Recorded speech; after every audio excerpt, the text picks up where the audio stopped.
देखिए हर खबर यहीं पर, सब्सक्राइब कीजिए TV9 भारतवर्ष। कहा जाता है कि वर्ल्ड वॉर 2 में जब अमेरिका ने जापान पर 2 एटम बम गिराए तो उस एटम से ज्यादा जान रेडिएशन ने ले ली थी। कुछ दिन पहले यूरोप के कुछ देशों में अचानक रेडिएशन का लेवल बढ़ गया और जब जांच हुई तो पता चला कि इस रेडिएशन के बढ़ने की वजह न्यूक्लियर फिजन से मिलती है। तो क्या यूरोप के पास रूसी राष्ट्रपति पुतिन ने एटम बम का टेस्ट किया है?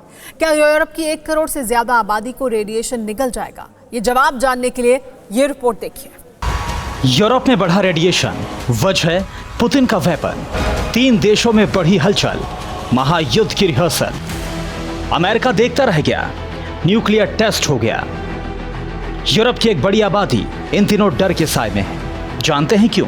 क्योंकि यहां रेडिएशन का लेवल अचानक से बढ़ गया है। स्वीडन, फिनलैंड और नॉर्वे में रेडिएशन लेवल के बढ़ जाने से हड़कंप मच गया है। इन देशों की सरकारों ने जब अचानक हुए इस परिवर्तन की जांच की तो नतीजों ने उन्हें चौंका दिया। इन इलाकों में ऐसे रेडियो आइसोटॉप की मौजूदगी पाई गई जो न्यूक्लियर फिजन के बाद निकलते हैं। तो क्या स्वीडन, फिनलैंड और नॉर्वे के आसपास किसी ने न्यूक्लियर टेस्ट किया था? ये ट्वीट देखिए। न्यूक्लियर हथियारों के बैन से जुड़ी संस्था CTBTO के एग्जीक्यूटिव सेक्रेटरी ने खुद ये माना कि स्वीडन में 3 ऐसे आइसोटॉप पाए गए हैं जो नाभिकीय विखंडन से जुड़े हैं और ये जरूरत से ज्यादा मात्रा में हैं। जैसे जैसे जांच आगे बढ़ रही थी वैसे वैसे यूरोप का डर जो है वो और ज्यादा बढ़ता चला जा रहा था। जांच में ये बात निकल कर आई कि जो रेडिएशन निकली थी दरअसल वो प्राकृतिक नहीं थी बल्कि मानव निर्मित रेडियो न्यूक्लाइस थी। ऐसे में सवाल ये खड़ा होता है कि क्या किसी ने जानबूझकर न्यूक्लियर टेस्ट किया था, और अगर किया था तो फिर किसने किया था? सबसे ज्यादा तनाव नॉर्वे को हो रहा था। नॉर्वे में आयोडीन 131 रेडियो आइसोटॉप की तादाद जरूरत से ज्यादा बढ़ रही थी। 131 रेडियो आइसोटॉप के बढ़ जाने से आंखें और स्किन जल सकती है। नॉर्वे के अलावा यूरोप के 2 और देश ये जवाब खोज रहे थे कि आखिर अचानक से उनके शहरों में रेडिएशन का लेवल क्यों बढ़ गया। जांच हो ही रही थी कि खुलासे ने सबको सन्न कर दिया। जांच टीम को पता चला कि रेडिएशन रूस के पश्चिमी इलाके से आ रहा है। अब सब सोचने लगे कि कहीं पुतिन ने न्यूक्लियर बम तो नहीं फोड़ दिया। रूस के पश्चिमी इलाके में 2 न्यूक्लियर पावर प्लांट भी हैं।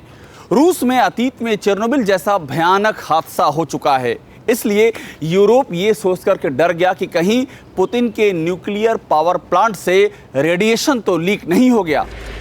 हालांकि रूस ने इन आरोपों को खारिज कर दिया और कहा कि उसके न्यूक्लियर पावर प्लांट बिल्कुल ठीक तरीके से काम कर रहे हैं और उनमें रेडिएशन लीक जैसी कोई भी समस्या नहीं है। यूरोप में अचानक से बढ़ा रेडिएशन खतरे के निशान से कम था, लेकिन यूरोप का डर रूस के स्टेटमेंट के बाद भी कायम था, क्योंकि यूरोप बॉर्डर के नजदीक पुतिन कई विनाशकारी हथियारों का टेस्ट कर चुके हैं और अभी जो जंगी हालात हैं उनमें तो रूस से किसी भी एक्शन या रिएक्शन की उम्मीद की जा सकती है। अभी कुछ दिन पहले यूक्रेन के आसमान में बड़े मशरूम जैसी आकृति देखकर पूरा यूक्रेन डर गया था, क्योंकि ऐसी आकृति परमाणु हमले के बाद उभरती है। यूक्रेन से रूस की अदावत दशकों पुरानी है। पुतिन ने यूक्रेन के कई इलाकों पर कब्जा भी कर लिया है, इसलिए यूक्रेन को लगा कि कहीं पुतिन ने परमाणु बदला तो नहीं ले लिया। हालांकि बाद में यूक्रेन सरकार ने स्पष्ट किया कि बादलों का ऐसा दिखना सिर्फ एक प्राकृतिक घटना है, इसके पीछे किसी एटम बम ब्लास्ट की कोई थ्योरी नहीं है।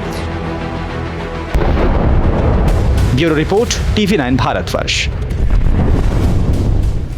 अड़ी सोमवार से शुक्रवार शाम 6 बजे सिर्फ TV9 भारतवर्ष पर।